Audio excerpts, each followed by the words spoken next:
ikindi coco maze imisi je ndiko ndabwira abantu au fait les grandes opportunités ziri mu kuyaga n'abantu uzosanga babagabo nyene ko ndavuga bateye imbere bahana les marchés bahana les opportunités bahuriye mu kabare basangiye kamwe kandi vraiment n'amasaha inyuma y'amasaha y'akazi rero uzosanga usanze twicaranye na naka mu kabare mwijoro bwo nyene acabwa ati jurane yese reka donc ako kantu nyene karakurimita nawe ubwawe ikindi naco ntoreka kuvuga n'amafaranga il y a des opportunités zo kuronka amafaranga kugira ngo wisubize contribution yawe uba watanze mugabo bishobora no kunagufasha mu minsi yawe yo kubaho amafaranga sindayashira imbere kuko afabe ntitanga amahera gutya nga avec des opportunités afabe yatanze urashobora kugira accès au crédit hariho banque dufise yitwa Wise muri afabe umuntu ashaka crédit arashobora kugendayo hariho des opportunités zihora ziza avec des grands projets bazofinansa ugasanga urashikiriwe na wewe nk'umu entrepreneur ahanini nivyo novuga kuri afabe aho tugenda kwigisha abandi gute bo kwiteza imbere gute bomenya ibijanye na recyclage gute bomenya ibijanye no kwiteza imbere cyane kubabagwiza tunga izo ni inyigisho dukunda gutanga ahandi tubicishije muri bino biganiro nyene du profitire mwo gushimira ama magazine akunda kubigira n'amajono akunda kugira ibiganiro ahanyene turaronka ama feedback y'umuntu yakumvise mu kiganiro hama agaheza kilansa ego cyane ku ma réseaux sociaux donc ama TV online ama magazine rero aka kantu kuko hariho aba jeune bandi bariko barakora ushobora kwigira ko mushobora kuganira bashobora kukubwira uko nyene bariko barabigenza ni ikintu kiriko kirafasha urundi gwaruka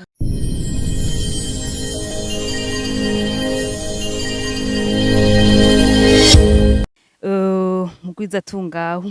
umukobwa niko novuga jeune fille mademoiselle Ani Joannise Nizigimana turakunze kumva kenshi bavuga abagwiza tunga bikorera ibyabo ugaca usanga hanini haboneka abantu b'abashinga ntahe abantu b'abagabo nico gituma uno munsi twashimye gutumira Ani Joannise Nizigimana akaba afise CV iteye ubwoba niniya cane kandi ugiye kumuraba akaba ari n'umuntu akiri muto mu myaka ngiye kubabwira gatoya CV yiwe ni fondatrice de l'innovation plus ni présidente du comité du Burundi Wide Business akaba ari na vice-présidente wa association des femmes d'affaires n'ibindi byinshi aza kwivugira ndazi yuko ntabivuze byose byinshi araza kubibandanya murakoze cyane kutwakira murakoze cyane mbega mugerageje kumviriza uko nagerageje cyane kuba dondora mwonkomplete arico nibagiye ndabizi birahari ndabahaye akanya mubandanizaho naringeze murakoze cyane gose ego nkuko mwari mubivuze ndi présidente et fondatrice wa Innovation Plus hejuru y'ivyo vyose nsanzwe ndi vice présidente wa Youth Advisory Panel ya UNFPA et Youth Advisory Committee ya Ambassade des Pays-Bas ici au Burundi nkaba kandi naragiriwe ko yuko vice présidente wa Burundi Alumni Association igizwe n'aba jeune canke n'aba alumni ba US exchange programs hama hejuru y'ivyo vyose nkaba ndi vice présidente wa Association des femmes d'affaires de Burundi AFAB murakoze cyane mbega Ani Joannise yotubwira muri make nk'amaformation yagize harayo yagiragira ha canke mu bindi bihugu vyo hanze kugira ashike aho hantu hose murakoze cyane en fait novuga amaformation sino yaheza ariko reka mvuge aha mukuru zinini zagiye ziramfasha premièrement novuga iyo nakoze muri AUF agence universitaire francophone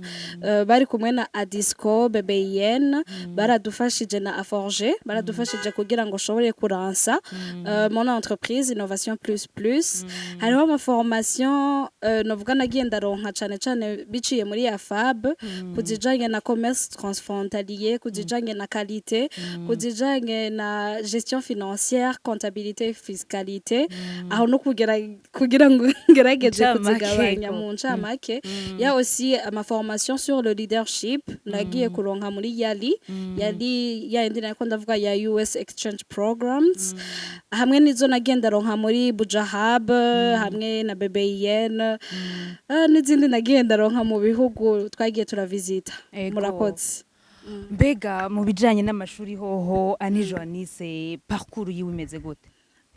Ego cyane murakoze sinzi ko mpera muri primaire canke nkavuga wogerageza gatoya ukuntu nka Joannise, mbega Joannise yuko tubona akiri umujene akiri muto kandi tukaba tubona afise CV nini cyane, yoduhera mu bwana bwiwe, yoba yakuriye ahantu bagira amaproje, yakuriye mu bavyeyi baba entrepreneur canke yakuriye muri community giziki, ni Joannise yifuza iki na kiriya bivanye n'ingene yarabayeho canke gute? Niyo parcours dushaka. Murakoze cyane hama navukiye Igitega hama a 2 ans turaza ngaho i Bujumbura naciye ntangura kwiga kuri école primaire de Gikungu, secondaire ca ndayiga kuri Saint Joseph mu Kigobe, après ndasubira ku Gikungu muri supérieur hama université ca ndayiga kuri Bujumbura International University ari naho nagiriye na master muri business administration and management. Hama ego ndafise abavyeyi bose nakuriye ku Mutanga Nord nkabafise nabo tuvukana babiri abahungu mukuru wanje na mutonya wanje. Hama ku kibazo kijanye nuko nibona mbega ibi byose ndimwo naye ndavyifuza nibaza ego naravyifujije namye mbona guhera kera nkora akazi nkunda cane cane kajanye na business ariko aho ngeze ubu unya sinari nibaza yuko nzohashika ego ibi natanguye kubibona un peu maze kwiransa muri innovation plus niho navuga ati par rapport y'ivyo mbona ku bandi j'aimerais kugera hana hama Imana ukabona birabigushikanye ko bien sûr ariko cane cane nuvuga ati ko guhera mu buto namye nshaka gukora ikintu jewe nyene nkunda surtout business kubera ko navuga ati yo izompermeta gukora aho nshakiye gukora uko ndabishatse shatse kuryama ndyama shatse gukora uwo munsi nkore nico kintu cari kindimo cane kurusha ibindi vyose. Ikigira kabiri namye nibona ndi umuntu afise ico yofasha abakenyezi canke surtout abigeme byamye bindimo novuga ati niyo passion yanje kintu kijanye na autonomisation des jeunes femmes. Ego murakoze cane mbega dufatiye kuri iyi innovation plus niyo novuga niyo ari we wayifonze wayitanguje niwe wirongoye mbega inspiration yoba yavuye ni igiki cagutumye wumva ko wogira innovation plus muri aho ucutubwira mbega innovation plus koriki? Murakoze cyane reka mpere d'abord qu'est-ce que c'est innovation plus ni ishirahamwe giteza imbere abigeme tubicishije mu mashakoshi mu birato mu mahereni n'ama formation entrepreneuriale no kuvuga ngo inyigisho nkarisha bwenge ziterambere ry'abigeme. Twatanguye muri 2020 aho twagiye hamwe n'abandi bakobwa hama turiyumvira mbega ni igiki twokora kugira ngo dushobore gutera imbere. Turatangura kubona yuko twoshobora kugenda mu bintu bijanye na recyclage mais aussi ico gihe twari turi no mu bintu vyo gufasha mu mamanza gutamba guserva gukora kuki amagaba gukotesha etu. Rero icagiye kuntuma d'abord fonda innovation plus icari kindi ku mutima ca mbere ryari ryaterambere ry'abigeme namye ndavuga guhera kera nakuriye muri eglise hariho muri eglise wacu Anglicane mu bayizi hariho ikintu bita Mothers Union ego nabantu babakenyezi basanzwe bahurira muri iyo eglise jere namye nifuza gukora ikintu kimeze nka Sisters Union aho dushobora gwiteza imbere nk'abakenyezi cane cane babigeme. Rero ico cabaye icambere kimpuza iyo passion yo kubona yuko umwigeme yateye imbere yageze kure. Hama ikigira kabiri cari kijanye no kurondera amafaranga ego kubera ko iyo uri muri entrepreneuria ubuze ati ngaha ninakora cane ndinjiza beaucoup plus hariho n'iciza cyo kubu nagiye gusanga yuko bica bikugururira n'iyindi miryango myinshi nkuko nari ndiko ndabivuga hari byinshi innovation plus yagiye iramfasha gushikako yaba afab yaba ano yandi ma association navuze ni kubera ko nabanjije kwerekana mes preuves biciye muri innovation plus yego murakoze cyane mbega innovation plus nishira hamwe urumva wagize kugira witeze imbere ariko uteze imbere n'abakenyezi aba jeune fille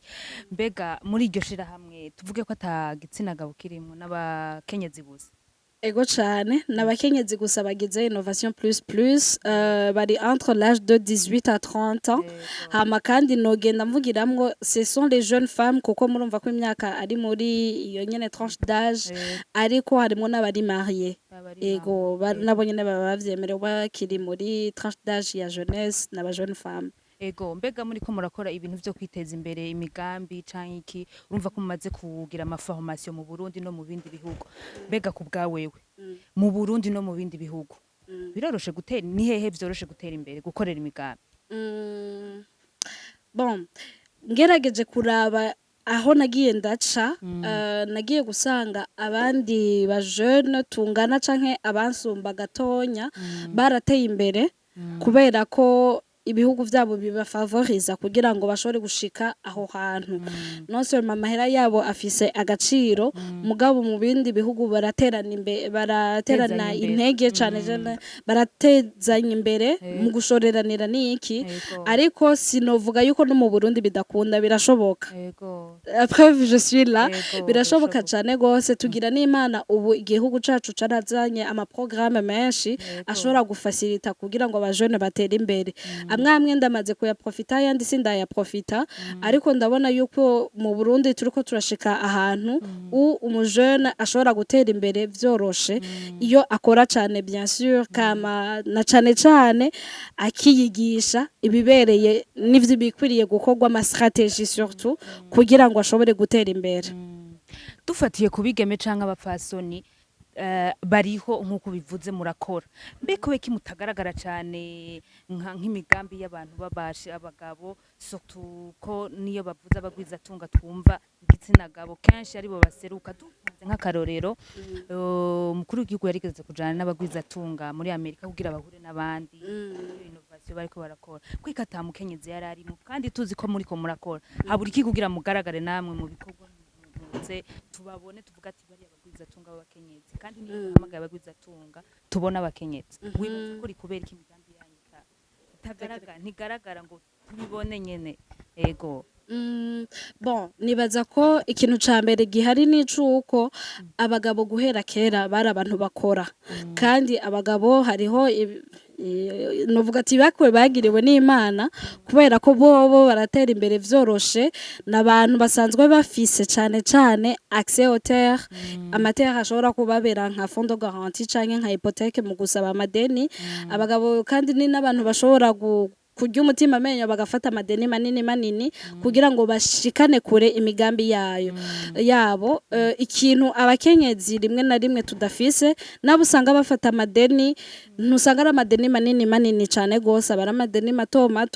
kandi hari habuza ko kantu novuga ati kaba role models ushobora kurabira ko ati bajya abagore kanaka na kanaka ukabadoma kuri utokiraba uko yakozera uko vyagiye biragenda no kuvuga ngo ni ikintu nibaze yuko kica gituma mu bwenge bwacu twirimita aho nyene ati ko mfise ibi yinye nashobora kugura umuduga nashoboye kuronka parcelle birikwiye nivyo nyene ariko abagabo bose anga bo barondera gushikana kure cane gose nibaza ko ari iyo mpamvu ituma rimwe na rimwe abagore badaseruka cane kurusha abagabo ariko nitwibagira imyaka yahaciye myinshi cyane abagabo basanzwe bakora abagore batariko barakora ubu rero abariko baragerageza barahari naragiye muri table ronde des investisseurs bo ngaha mu gihugu bari batumwe ko na president ryaba les deux réunions zabaye izaciye muri CFCIB hose abagore neho twari turi biciye muri ya association des femmes d'affaires navuga du Burundi twarashoboye kuboneka kandi hariyo une majorité des femmes bahari kandi babagwiza tunga ariko kuri rujya gwego mwari vuze ati yabagiye muri Etats-Unis ndibaza yuko mu myaka iza tuzoshobora kuza turaboneka muna twebwe muzobikugera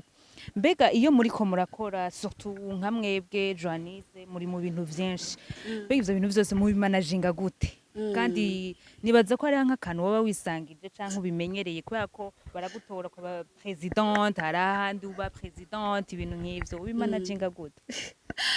murakoze cyane icambere nibaza yuko hariho ubuntu Imana igushirako kugira ngo ntiduhave dusanga twiyumviriye ngo ni twebwe nyene no hariho ubuntu Imana igushirako hama ikigira kabiri c'est sur les formations umuntu agenda aracamwo hama je ndi umuntu nkunda kwigira ku bandi ndiga nkaraba mbega kubera iki naka ari kuri rya position kubera iki yashitse harya maze kubona impamvu ca ndavyigisha na jewe nyene ubwanje rero ndakunda kubona usanga kenshi ndakunze kwigira ku bagabo canke ku basore ugasanga afise akazi ngaha no ngaha no ngaha no ngaha no ngaha kandi agashobora kubimanaginga nkavuga ati none twese dufise 24 hours kubera iki wowe yoba afise ubuzi butatu jewe bikananira na jewe birakunda urumva ngaca niyigisha ikindi biri mu bwenge ofete rimwe na rimwe hari igihe abakenyezi usanga dufise kakantu ko kuvuga ati ndakora restrict minimum nivyo ninabikora baranshimira ivyo nyene rero je naye ndabize ati ntegerezwa kuyibako ntegerezwa jewe nyene kurondera amahera ntegerezwa jewe nyene kubaho ubuzima bwiza nihaye jewe nyene kubw'ivyo nta kwicara ikintu cose ndagipangira umwanya wacu nkavuga ati no munsi nza kuba ndi aha naha izi saha ca ngenda aha naha izi saha ca ngenda aha naha vyose rero bivana no kungene wipanze mu bwenge bwawe no kwibwira yuko birashoboka birakunda n'abandi barabishoboye reka natwe tubikore kandi bigashoboka murakoze cyane mbega iyo muriko murakora ibikorwa byanyu nibaza ko mwankohaje cyane les filles les femmes mbega mubigenza gute mukoresha uburyo ubuhe kugira n'abandi mubatera intege hama turabona yuko ego iterambere ry'umukenyezi ririko riraza kandi nivyo ariko hariho ugwaruka rwinshi rutavyumva mbega bipfirahe ku kibazo ca mbere premièrement ego jewe cane abantu viza naba a jeune femme kugira ngo ndabashikire hariho inyigisho duhora dutanga muri innovation plus aho dutumira abantu bavyifuza kuza kuronka inyigisho formation entrepreneuriale turanagenda ruguru ndakunda gukorera ruguru cane gose aho tugenda kwigisha abandi gute bo kwiteza imbere gute bomenya ibijanye na recyclage gute bomenya ibijanye no kwiteza imbere cane kubaba gwiza tunga izo ni inyigisho dukunda gutanga hama ahandi tubicishije muri bino biganiro nyene du profitire mwo gushimira ama magazine akunda kubigira n'amajono akunda kugira ibiganiro aha nyene turaronka ama feedback y'umuntu yakumvise mu kiganiro hama agaheza kilansa ego cane ku ma réseaux sociaux donc ama TV online ama magazine canke ku biganiro baba baduhaye tukiri ngaho gatoya kugira abigeme baba bavyumva caye babibonye kugira bavuga ati je ndashaka kuja muri innovation plus bisa hari ico bisabwa kugira winjire oya irya mbere twari dufise ama exigence ariko uno munsi murarindira gusa turabimenyesha ku ma réseaux sociaux yacu yuko tugomba kugira recrutement nshasha hama abavyifuza bose bakaza hama tugakurikiza amategeko n'abandi baba basanzwe bariko ariko nta exigence zihari kuba oya nta projet oya kuba uvyifuza gusa ushaka gukorana n'abandi kuba uzoshobora guparticipa mu manama canke ushaka cane abashaka kuba bashobora gukora amasakoshi amahereni ibirato ego nico hama kukijanye n'ikibazo ca kabiri mwari mwabajije kukijanye n'ugwaruka mbega bobo baravyifuza niki nibaza yuko uno munsi hariho ugwaruka ruriko ruraba inspiré kubera ko hariho generation y'abantu bariko barakora igambere kera twumvise abagwiza tunga twumva babantu bakuze bamazimya asha bageze kure cyane gose twumva ama entreprise manini ariko nage maniniya arafise aho yahereye aye moment donné gwiye kuraba ama entreprise manini ahari ya 20 ans abayeho 30 ans batanguriye kuri no myaka nyene natwebwe tugezeko rero aka kantu kuko hariho aba jeune bandi bariko barakora ushobora kwigira ko mushobora kuganira bashobora kukubwira ukungene bariko barabigenza ni ikintu kiriko kirafasha urundi gwaruka ego tutandukiriye gatoya muri afabe mbega afabe abakenyezi barimwo novuga ati barimwo muri iyo association de femmes d'affaires nakahe karusho ku bakenyezi bariyo muri iyo association rakoze cyane gose nka kubera bari muri afabe ikintu ca mbere je ngomba guhera ko turiko tuvuga afab innovation plus plus nayo isanzwe yego nk'iyitangura igihe ninjira muri afab ariko aho ngeze uno munsi ndazi yuko afab ifisemwo nka 60% y'intererano yayo kubera ikintu ca mbere kuba kumwe n'abandi birakwigisha biraguhindura mentalite birakwenspira generally ngitangura innovation plus plus sinibaza ko wogera ahantu umugore ubona afise ama entreprise afise abakozi afise imiduga afise sinabibona vraiment wamengo ni ibintu biri kure cyane gose ako nkimara kwinjira muri afab nasanze hariho abadamu bafise ama entreprise yabo ahari kuva kera bafise ibintu bikwegana bagira commerce transfrontalier bagira exportation hanze abadamu basanzwe bipanze rero ako kantu ka inspiration nico kindi igikurikira uri muri afab hariho inyigisho batanga naye nabivuze hari inyigisho bakurungikamwo hariho ama conference bakurungikamwo hariho ama information abariko araba tutoto ya entrepreneuria ubu ukeneye kumenya nk'umuntu w'umugwiza tunga canke w'umu entrepreneur batanga arumva accès à l'information accès au crédit accès kuri ivyo bintu vyose utari gushora kuronka uri wenyene ikindi gikurikira nuko muri afab hariho des opportunités de voyage ziba ku bantu baba bashaka kugenda kugira ama exportation cane cane muri ano ma exposition aba mu bihugu byo mu karere ya des facilitations afab itanga kuri abo bakenyezi bavyifuza canke cane inyigisho kubijanye na qualité turakunda guhurira hamwe na cane kugira ngo tuyage ku madefi ahari hama tugahana inyishu gute twobikora gute vyoronkera inyishu ama plaidoyer yose arabera hamwe muri afab ikindi naco ntoreka kuvuga n'amafaranga il y a des opportunités zo kuronka amafaranga kugira ngo wisubize contribution yawe uba watanze mugabo bishobore no kunagufasha mu minsi yawe yo kubaho amafaranga sindayashira imbere kuko afabe ntitanga amahera gutya nga avec des opportunités afabe yatanze urashobora kugira accès au crédit hariho banque dufise yitwa Wise muri afabe umuntu ashaka crédit arashobora kugendayo hariho des opportunités zihora ziza avec des grands projets bazofinansa ugasanga urashikiriwe na wewe nk'umu entrepreneur ahanini nivyo novuga kuri afabe wavuze yuko hariho urugero mutarashikako kandi nago nyene ariko mwifuza kushikako kuko mbaye wewe kubera iki abagore nabo batohashika harya abagabo bashika mbega nizihe ntambamye nyamukuru mukunda guhura nazo nk'abagore ikintu ca mbere je nkunda kuvuga ni accès à l'information au fait ikintu ntushobora kuciyumvira utazi ko kibaho hariho ama opportunité menshi ahari hariho des facilitations nyinshi zihari abagore tutazi ko zihari hariho ama organisation finance hariho des banques zitanga ama crédit abantu tudashobora kumenya kubera ko wibaza ngo ntibibaho ariko iyo umaze kuronka iyo information mu bwenge hariho ikintu gihinduka ukavuga ati bon nanje ndashobora gukora ukuntu kugira ngo ndabishikire ico ni ikintu nibaza ca mbere kitulimite en tant que femme kutagira izo information no kutazironderana cane hari abantu turaho turasamye nta kintu